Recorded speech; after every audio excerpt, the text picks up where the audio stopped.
और खटीमा में उत्तरांचल पंजाबी महासभा द्वारा आयोजित बैसाखी मेले का शुभारंभ मुख्यमंत्री पुष्कर सिंह धामी ने दीप जला के किया। इस दौरान पंजाबी महासभा द्वारा मुख्यमंत्री को पगड़ी पहनाकर उनको सम्मानित किया गया और मुख्यमंत्री ने सभी को बैसाखी की बधाई दी, शुभकामनाएं दी और गुरुदेव से प्रार्थना की कि ये त्यौहार सभी के जीवन में नव तरंग, नव उमंग और नव सृजन लेकर आए। इस अवसर पर मुख्यमंत्री ने राष्ट्रीय स्तर पर ख्याति प्राप्त विद्यार्थियों को भी सम्मानित किया।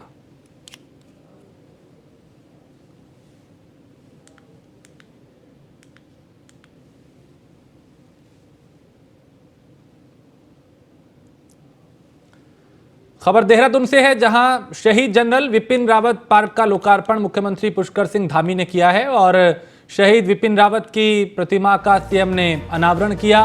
मंत्री गणेश जोशी और वीसी एमडीडीए बंशीधर तिवारी भी यहां पर मौजूद रहे। एमडीडीए ने तैयार किया है शहीद जनरल विपिन रावत पार्क।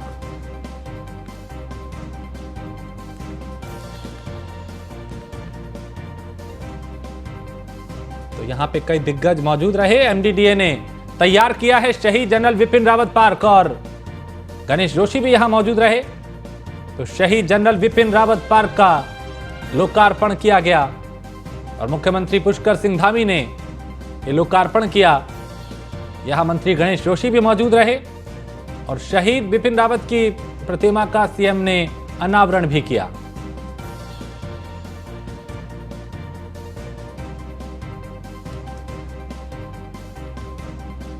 तो इस वक्त गणेश जोशी वहां पर संबोधित कर रहे हैं, क्या कुछ कह रहे हैं उन्हें सुनते हैं।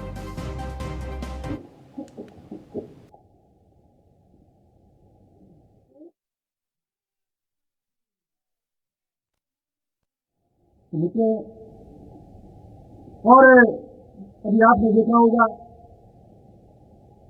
हमारी सरकार ने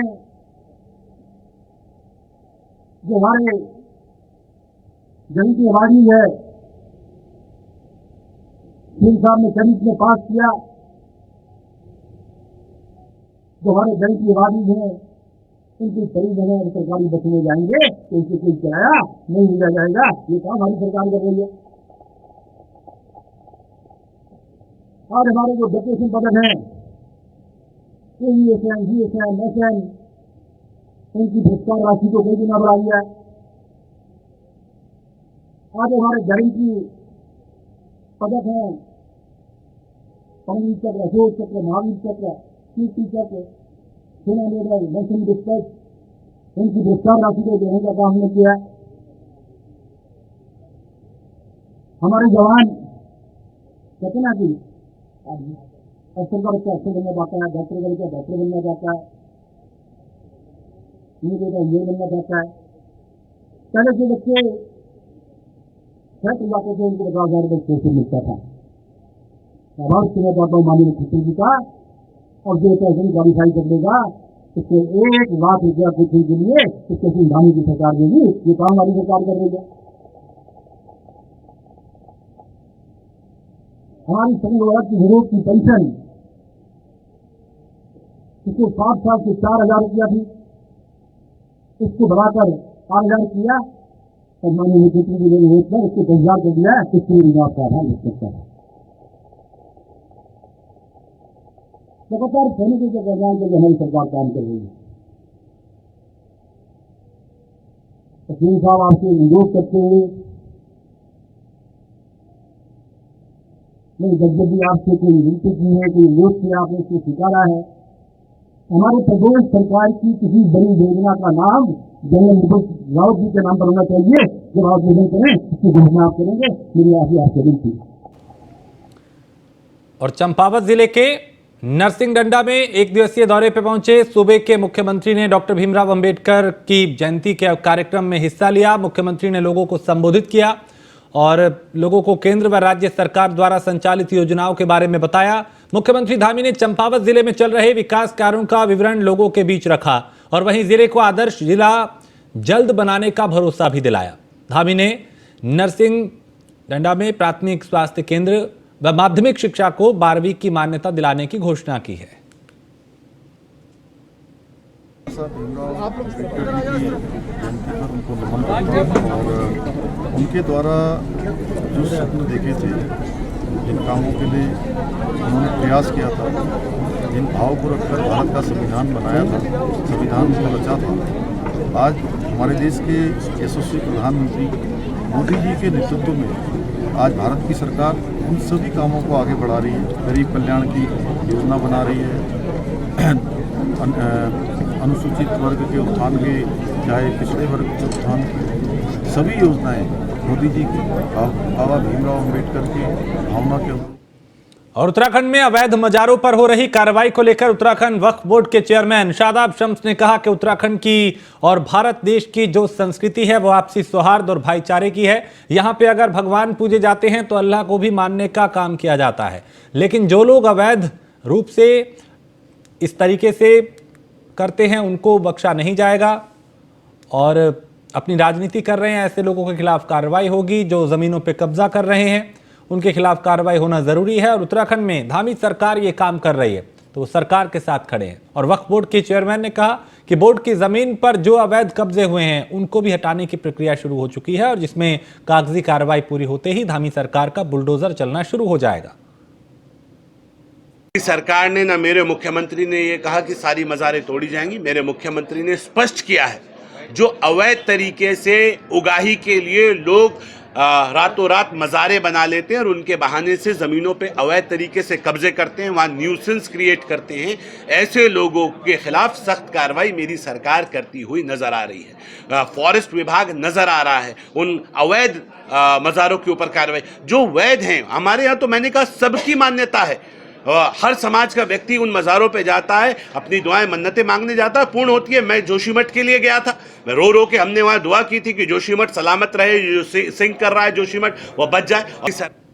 और उत्तराखंड सरकार आने वाले अक्टूबर या नवंबर महीने में एक बड़े इन्वेस्टर समिट का आयोजन करने जा रही है। इस समिट में बतौर मुख्य अतिथि प्रधानमंत्री नरेंद्र मोदी आमंत्रित होंगे। इन्वेस्टर समिट को हिट बनाने के लिए और अधिक से अधिक निवेश संबंधी प्रस्ताव लाने के लिए मुख्यमंत्री तक विदेश का दौरा करेंगे। सचिव मुख्यमंत्री आर मीनाक्षी सुंदरम का कहना है कि इन्वेस्टर समिट के आयोजन के लिए तैयारियां की जा रही हैं और प्रधानमंत्री का समय मिलने पे इस समिट का आयोजन होगा।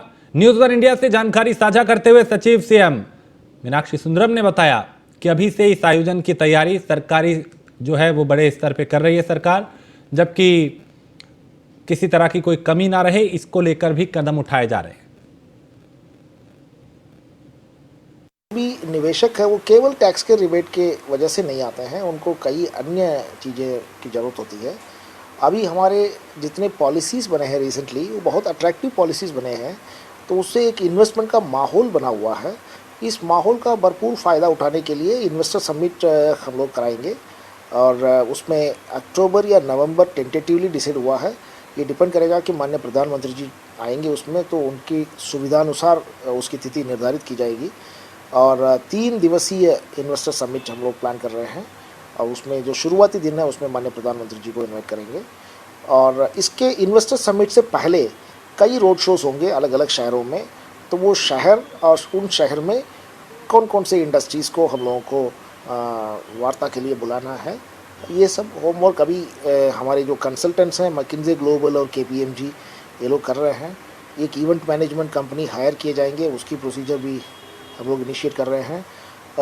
इसके अलावा कुछ विदेशों में भी रखा जाएगा। अभी टेंटेटिवली दुबई और सिंगापुर को तो फाइनलाइज कर दिया है, हो सकता है एक यूरोप का भी हम लोग विजिट रखेंगे। हम माननीय मुख्यमंत्री जी या माननीय मुख्यमंत्री जी द्वारा नामित कोई भी मंत्री उनकी अध्यक्षता में इन सारे रोड शोज़ को और मसूरी में पर्यटकों के आकर्षण के लिए एक बड़े इको पार्क के निर्माण की तैयारी चल रही है। दरअसल मसूरी में जंगल से सटे एक इलाके में मसूरी देहरादून विकास प्राधिकरण की करीब 17 हेक्टेयर भूमि है जिसे अब पार्क के रूप में डेवलप किया जाएगा।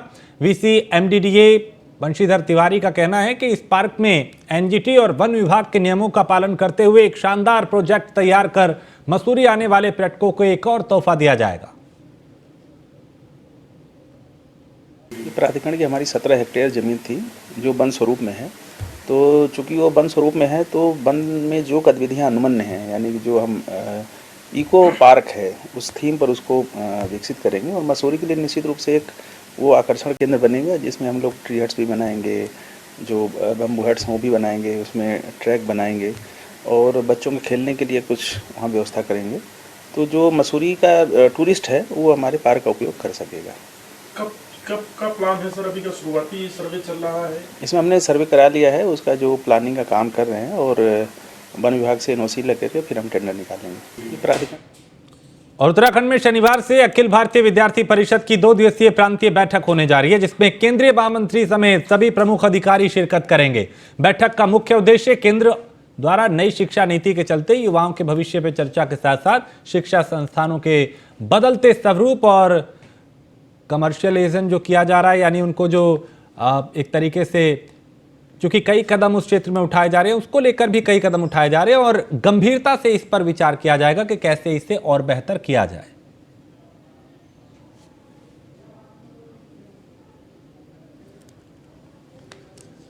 और इस वक्त देहरादून का रुख करेंगे, जहां पे विपिन रावत शहीद पार्क का लोकार्पण हो रहा है और मुख्यमंत्री पुष्कर सिंह धामी इस वक्त संबोधित कर रहे हैं। बहुत बड़ा योगदान है और उत्तराखंड के जो युवा हैं उनकी प्राथमिकता हमेशा से सेना में जाने की रही है।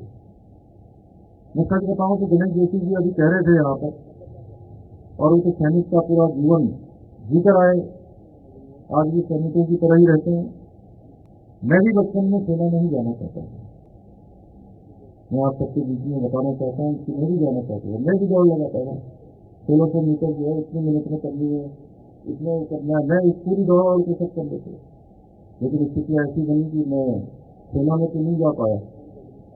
लेकिन आज भी सेना से जो अनुशासन, सेना से जो संस्कार और सेना से जो आदत मिली, जो मुझे सीखने को मिली, मेरे संस्कार में आई, मेरी आदत में आई, उससे कहीं ना कहीं उसके कुछ अंश को मैं, जो मेरा ये राजनीतिक जीवन है, सामाजिक जीवन है, इस जीवन में मैं उतारने का और उसको लागू करने का भरसक कोशिश करता हूँ। मैं भी यहाँ आपने से पहले कह रहा था कि मैं लेट तो नहीं हो गया। अरविंद गणेश जोशी जी से मैंने पूछा, मैंने कहा मैं लेट तो नहीं हो गया। अरविंद विधायक जी से पूछा मैंने, तो उन्होंने कहा कि नहीं आप ज़्यादा लेट नहीं हुए, 15 मिनट लेट हुए। मैं 15 मिनट नहीं, मैं 1 मिनट भी लेट नहीं होता हूँ। मेरी कोशिश रहती है। मैं आज प्रातःकाल उधम सिंह नगर में था, फिर वहाँ से चंपावत में था। इसी बीच में आज क्योंकि 14 अप्रैल है और आज 2 बड़े और दिवस की हैं। एक हमारा आज भारत रत्न डॉक्टर भीमराव अम्बेडकर जी की जन्मतिथि है और दूसरा आज बैसाखी का पर्व भी है। कल और आज में बैसाखी के पर्व पर भी था। चंपावत में मैं डॉक्टर भीमराव अम्बेडकर जी का एक बड़ा जन्म दिवस का कार्यक्रम था, उस कार्यक्रम में था। और इसी बीच में जो कैंट बोर्ड में हमारे यहाँ पर एक छोटी प्रतिमा डॉक्टर भीमराव अम्बेडकर जी की थी। और उस समय के हमारे राष्ट्रपति कोविंद जी जब यहाँ से निकल रहे थे तो उन्होंने मुझे और हमारे जनरल गुरमीत सिंह जी को, राज्यपाल साहब को, कहा कि ये मूर्ति थोड़ा छोटी है, इसको थोड़ा बड़ी करवा दे तो अच्छा होगा। तो वो मूर्ति कैंट बोर्ड ने और सब लोगों ने मिलकर उसको बड़ी करवा दिया था। और अचानक कल ही मुझे मालूम चला कि उस प्रतिमा का भी आदि अनावरण होना है और हमारे पूर्व राष्ट्रपति कोविंद जी के द्वारा किया जाना है। तो अचानक के बीच में कार्यक्रम आ गया, थोड़ा मैं इसलिए विलम्ब होता है। मैं इसके लिए आप लोगों को क्षमा प्रार्थी भी हूँ, नहीं तो मैं कोशिश करता कि 5 मिनट पहले आ जाऊँ। अरुण मंत्री जी, मैं एक बार अभी, वैसे तो गुलाब सिंह रावत जी ने बहुत विस्तार से यहाँ पर बताया, लेकिन मैं एक बार जनरल साहब का एक सेना में कोई लेक्चर सुन रहा था, ये काफ़ी बीच बीच में हाईलाइट भी हुआ कि सेना केवल एक वेतन लेने मात्र का जो है वो नहीं है। ये हमको अनुशासन सिखाता है, देशभक्ति सिखाता है, जीने की राह दिखाता है। जिस प्रकार से वो बोल रहे थे, तो ये सैन्य सेवा हमारे उत्तराखंड के लोगों के लिए भी, और उत्तराखंड के देश के अंदर जो भी सेना में जाता है उसके लिए कोई ये केवल एक मासिक वेतन लेने मात्र भर का नहीं है। ये मैं समय समय पर जब सैनिकों के बीच में जाता हूँ तो उनके विचार सुनकर, उनकी बातें सुनकर ये सारी बातें ध्यान में आती हैं। और पिछले दिनों मैं 2021 में जब पहली बार मुझे ये दायित्व मिला तो मैं दिल्ली गया, तो मैंने जनरल साहब को फ़ोन किया कि मैं दिल्ली आया हूँ, मैं आपसे मिलना चाहता हूँ। तो उन्होंने वहाँ से छूटते ही मुझे कहा कि नहीं, आप नहीं आएंगे, मैं आज पहली बार आया है, आप पहली बार मैं आपसे मिलने आता हूँ। और आए और इतनी सहजता से उन्होंने मेरा मनोबल बढ़ाया और उन्होंने मेरे को कहा कि आप 3 जगह से अपना कार्यक्रम शुरू करिए। आगे बढ़ते हैं। रुद्रपुर कोतवाली पुलिस और एसओजी की टीम ने सामिया बिल्डर्स के डायरेक्टर को धोखाधड़ी के आरोप में गिरफ्तार किया है। एसएसपी मंजूनाथ टीसी ने बताया कि सामिया के मालिक जमील खां फरार है, उनके खिलाफ लुकआउट नोटिस जारी किया जाएगा। उनका कहना है कि सामिया बिल्डर्स के खिलाफ गैंगस्टर की कार्रवाई की जाएगी और संपत्ति कुर्क करने की कार्रवाई की जाएगी। सालों से कई सौ से भी अधिक लोगों को ठगा रहे थे और कई 100 करोड़ के डील कर दिया इन्होंने। लोगों से बहला फुसला के बेसिकली भोले भाले मिडिल क्लास लोग हैं, पहाड़ के मूल के फौजी लोग हैं, अपर मिडिल क्लास के कॉलेज के टीचर्स टाइप होते हैं, इन सभी लोगों से लाखों रुपए का ले लेते थे फ्लैट दिलाने के नाम पे, परंतु फ्लैट कभी नहीं देते थे। और जैसे ही मुकदमा पंजीकृत हुआ, जो इसका मालिक और संचालक है फरार होने की बिल्कुल कोशिश करा था। 2-3 अलग अलग जगहों पे अपना ठिकाना बदला हुआ था। और देहरादून के क्लेमेंट टाउन इलाके में हुई मारपीट मामले में एक और जहां एसएसपी ने कई पुलिसकर्मियों पर कार्रवाई की, तो वहीं दूसरी तरफ पुलिस ने हुड़दंग मचाने वाले आरोपियों को गिरफ्तार कर लिया। इनमें से कुछ छात्र ग्राफिकेरा और अन्य कॉलेज के बताए जा रहे हैं। एसएसपी दिलीप सिंह कुंवर के शिकायत के बाद प्रबंधन ने, यानी जो ग्राफिकेरा प्रबंधन है, उसने एक छात्र को निलंबित कर दिया है। और इसी के साथ एसएसपी ने ग्राफिकेरा समेत कई संस्थानों के पदाधिकारियों से बात की है। एसएसपी ने साफ तौर पर चेतावनी देते हुए कहा कि अगर 10 बजे के बाद इलाके में कोई और हुड़दंगबाजी करते हुए नजर आया तो उसके खिलाफ भी सख्त कार्रवाई की जाएगी।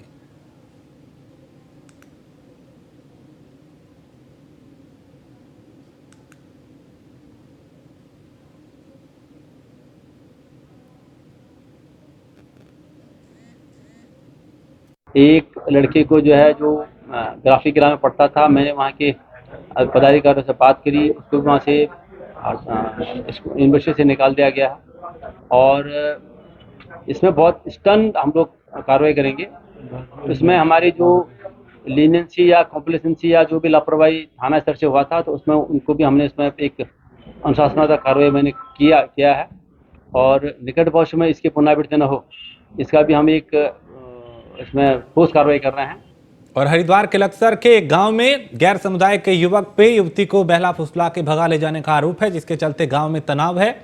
और मामले में हिंदुवादी संगठनों से जुड़े लोगों ने पुलिस में युवक के खिलाफ तहरीर दी है। माहौल बिगड़ता देख गांव में भारी पुलिस बल को तैनात किया गया है। और लक्सर के एक गांव में एक परिवार ने समुदाय विशेष के युवक पे उनकी बेटी को बहला फुसला कर ले जाने का आरोप लगाया है, जिसकी सूचना पर हिंदू संगठन से जुड़े कार्यकर्ता गांव में आ धमके और जमकर हंगामा किया। साथ ही युवती के परिजनों से मुलाकात कर आरोपी के खिलाफ कार्रवाई करने की मांग की है। इस बीच लक्सर पुलिस भी मौके पर पहुंच गई और गांव में तनाव का माहौल है। शांति व्यवस्था बनाए रखने के लिए पुलिस फोर्स तैनात है।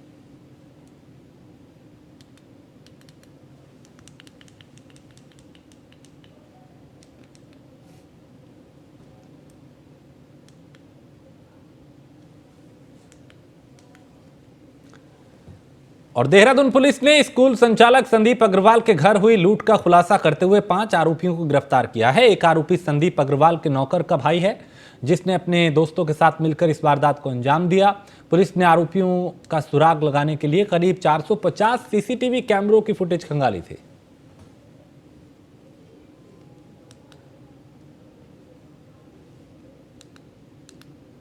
एक डकैती घटना घटी है, उसका हम लोगों ने जो उसमें संलिप्त जो 5 अभियुक्त थे उनको पकड़ लिया गया है। उस घटना में लगभग 8 लाख का जेवरात गए थे, वो रिकवर हो गया है।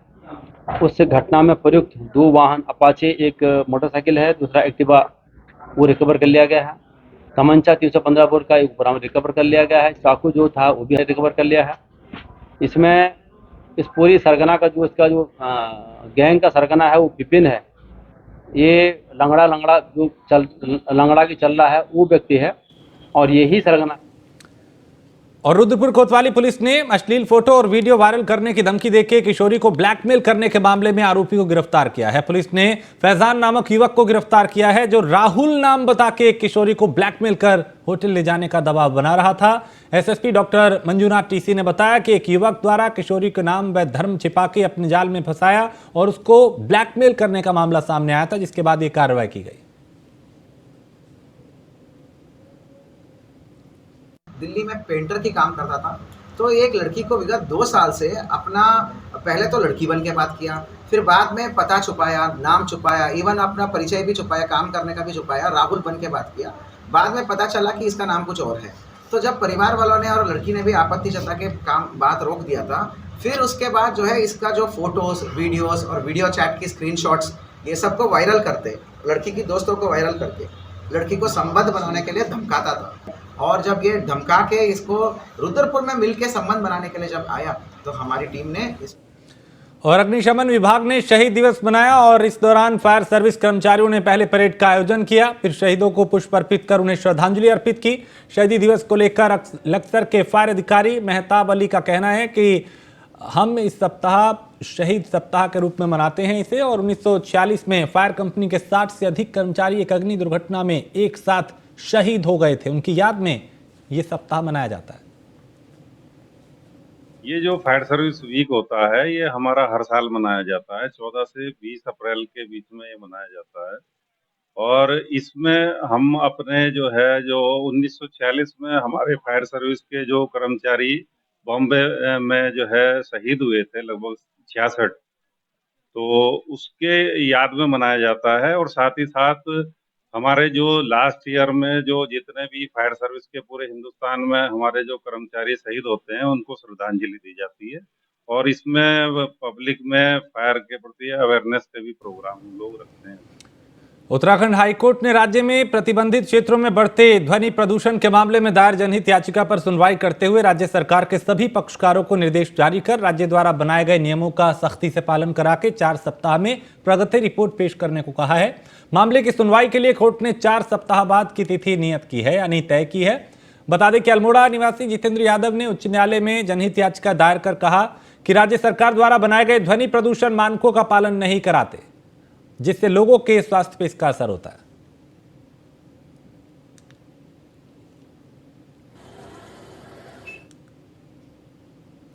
जो पोल्यूशन कंट्रोल बोर्ड के डेटा हैं उसके अनुसार उत्तराखंड में नॉइज़ पोल्यूशन कंट्रोल रेगुलेशन का पालन नहीं हो रहा है और जो साइलेंट जोन, अस्पताल वगैरह भी जो हैं उनके आसपास ध्वनि प्रदूषण अनियंत्रित रूप से हो रहा है, जिसको कंट्रोल नहीं किया जा रहा है और इसकी वजह से बहुत सी परेशानियां पैदा हो रही हैं। और इसके अलावा ट्रैफिक में भी ये देखने में आ रहा है कि जो प्रतिबंध लागू हैं मल्टी हॉकिंग हॉर्न्स पे और प्रेशर हॉर्न्स पे, वो भी लागू नहीं हो पा रहे। तो इस मामलों को लेकर याचिका दायर की गई थी, जिस पर कोर्ट ने आज डायरेक्ट किया है कि सभी पक्षकार राज्य सरकार के जो भी समुचित प्राधिकारी हैं वो नॉइज़ पोल्यूशन कंट्रोल रेगुलेशन 2000 के नियम और जो नोटिफिकेशन राज्य सरकार ने उस संबंध में जारी की है, जिसमें अलग अलग जोन कैटेगराइज किए गए हैं उत्तराखंड राज्य के अंदर, silent zone, industrial zone, residential zone, तो इन सब का सख्ती से अनुपालन कराएं। हरिद्वार में बैसाखी पर्व को लेकर श्रद्धालुओं में खासा उत्साह देखने को मिला। हर की पैड़ी समेत विभिन्न गंगा घाटों पर सुबह से ही श्रद्धालुओं की काफी भीड़ देखी गई और देश भर से आए श्रद्धालु गंगा स्नान कर दान पुण्य कर रहे हैं। वहीं पुलिस प्रशासन ने भी सुरक्षा के पुख्ता इंतजाम किए ताकि कोई अनहोनी ना हो, कोई अप्रिय घटना ना हो।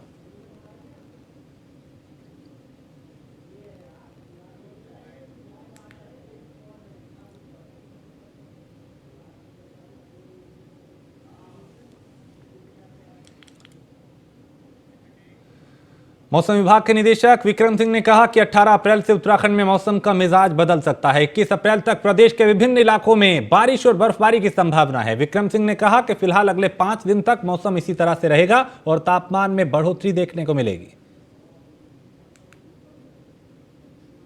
4 से 5 दिन देखेंगे कि मौसम करीब करीब साफ ही रहने वाला है और जो तापमान है वो अभी 2 से 3 डिग्री और भी बढ़ेंगे। और आप देखेंगे कि ज़्यादातर जगहों में वो जो है सामान्य से करीब 4 से 5 डिग्री जो है 17-18 तारीख तक जब आप जाएंगे तो सामान्य से इतने ऊपर वो आएंगे। तो अभी 3 से 4 दिन मौसम साफ है, लेकिन जब 18 तारीख को आप जाते हैं तो 18 से मौसम में बदलाव होगा। शाम रात से 18 की जो है रेन थंडरस्टॉर्म एक्टिविटी शुरू होगी और उसका जो पीक है वो 19 और 20 को रहेगा। 19 तारीख को खासकर उसका पीक दिख रहा है। तो 19, 20, 21 में जो आप देखेंगे जो रेन थंडरस्टॉर्म एक्टिविटी है वो पूरे प्रदेश में करीब करीब मिलने वाली है, हल्की से मध्यम तक की। और साथ साथ इसके आप देखेंगे कि 19 से 20, 21 को अगर बात करें तो जो तेज़ हवाएं हैं, झक्कड़ है या इसी के साथ ओलावृष्टि है, उसकी भी संभावना रहेगी। अभी और इसी के साथ इस बुलेटिन में फिलहाल इतना ही। आप बने रहिए न्यूज़ वन इंडिया के साथ।